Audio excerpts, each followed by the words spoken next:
What's up, my little bocconcini? Today, I'm gonna go through 7 myths people usually have about the plant-based diet.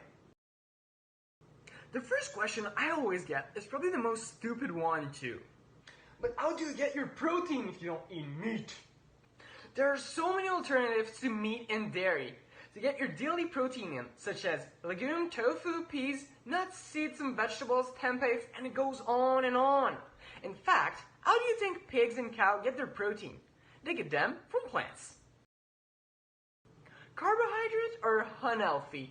Who came up with that idea? Seriously. Our brain runs on carbs. Depriving yourself from this essential nutriment will inevitably decrease your level of energy and brain function. Vegans consume way more carbs than omnivore. It doesn't mean it's a bad thing. If you prioritize rich fiber food instead of high sugar one, you'll be just fine. For some reason, most people believe that calcium is only found in dairy products, such as milk, yogurt, and cheese. In the same way, those people wonder how vegan can keep their bones and teeth healthy.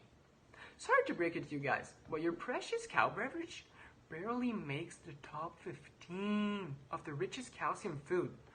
All the way behind chia seeds, bean, lentil, almond, spinach, kale, and tofu. It's also important to mention that most plant-based milk contains calcium supplement to meet the equivalent of dairy milk. Athletes need meat.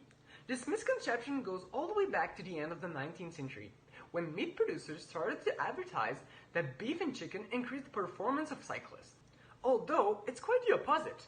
The high fat content in meat has a tendency to slow down the circulation of blood in your artery.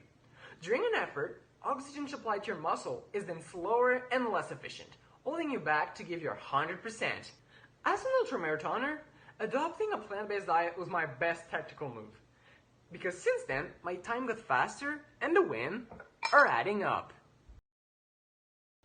Meat contains a lot of flavor, that's for sure. And people are often worried that by switching to a meat-free diet, they will lose this aspect of eating. Even though you might not be able to reproduce the exact same taste of a steak or a salmon, you can still create extremely flavorful dishes using spices. Use your creativity and think outside the box by trying new vegetables and cereal that you didn't even know existed. You might be surprised. We have the idea that this type of diet is financially demanding. Vegetables are expensive, I can't say otherwise, but there are some strategies to reduce their cost. Try buying seasonal vegetables, or the one in discount because they're too close to the expiration date. Most of the time, they're still very good. A study even showed that, on average, vegans save up to $800 a year on groceries compared to meat eaters. It makes it a perfect option for students who are often short on money. The last one is slightly less known and concerns the impact of soy on the testosterone and estrogen in your body. A few decades ago, a result of a study showed that soy could mess up the hormones in your body and then lead to breast cancer for women and decrease the testosterone level for men. Since then, the study has been proven wrong, but unfortunately, the fear is still very much present in people's mind.